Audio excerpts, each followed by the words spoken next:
Yang kedua, jadwal harian yang terstruktur. Dan dia terkenal ada metode yang namanya 1 hari 1 perusahaan. Cuma kalian belum tentu bisa ikutin ya, karena dia manage segitu banyak perusahaan dan dia idealis pengen involve di semuanya. Kalau yang tadi planning harian, sekarang planning mingguan. Di 1 minggu, Mas itu berusaha untuk fokus 1 hari ke 1 perusahaan utama. Dia pernah jelasin, kalau secara umum tuh dia ngatur, biar sebagian besar waktu dalam 1 hari itu dedikasi untuk 1 perusahaan. Nggak pindah-pindah, nggak misalnya Senin langsung ngurus 3 atau 4 perusahaan. Contoh, Senin itu buat Tesla, Selasa buat SpaceX, dan seterusnya dengan perusahaan lain. Walaupun di beberapa dokumen dia tuh sering miss, malamnya mau nggak mau ngurus perusahaan lain, misalnya mampir ke kantor Twitter sampai jam 12 malam. Ini pendekatannya namanya days. Tujuannya adalah ngurangin yang namanya context switching. Karena manusia dan otaknya itu sangat nggak bisa fokus dan harganya sangat mahal kalau harus pindah-pindah topik. Even Mas sendiri bilang, context switching itu hal yang paling menyakitkan untuk produktivitas dia. Tips nomor 2 untuk waktu, setiap hari fokus ke 1 domain. Walaupun nggak apa-apa realitanya bisa serabutan dan ngurus hal-hal yang lain. At least kita udah planning dari awal. Mindset kita udah fokus. Tips nomor 3 adalah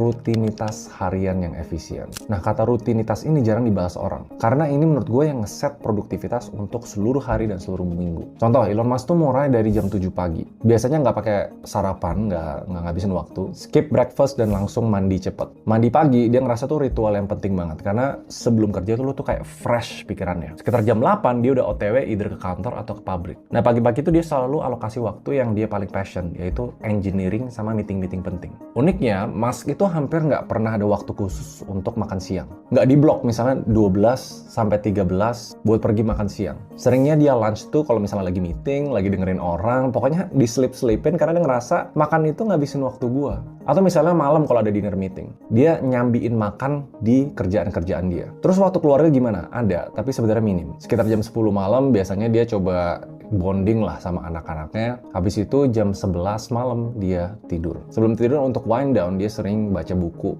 Ujung-ujungnya tidurnya jam 1 pagi dan diulangin lagi bangunnya jam 6 atau nggak jam 7. Nah, rutinitas ini dia tuh udah kayak harus jadiin robot. Punya aturan tidur minimal 6 jam karena dia pernah ukur. Kalau misalnya tidurnya kurang dari 6 jam, performanya nurun. Jadi kebayangkan dari 3 tips tadi, dia tuh basically manusia yang loopnya berulang terus. Kerja, tidur, kerja, tidur. Nah, prinsip bonus yang terakhir untuk manajemen waktu, karena dia punya mimpi yang gede banget, dia selalu figure out caranya pangkas waktu-waktu yang nggak produktif. Misalnya dia benci kalau meeting itu kebanyakan ngomong dan kepanjangan, dia suka kritik rapat-rapat yang nggak efektif dan malah jadi sesi brainstorming, dan dia nggak segan untuk walk out atau keluar dari ruangan itu kalau itu nggak efektif buat dia. Ini statement dia. Bukan hal yang kasar untuk meninggalkan meeting, yang kasar itu kalau memaksa orang tinggal di dalam meeting yang buang-buang waktu.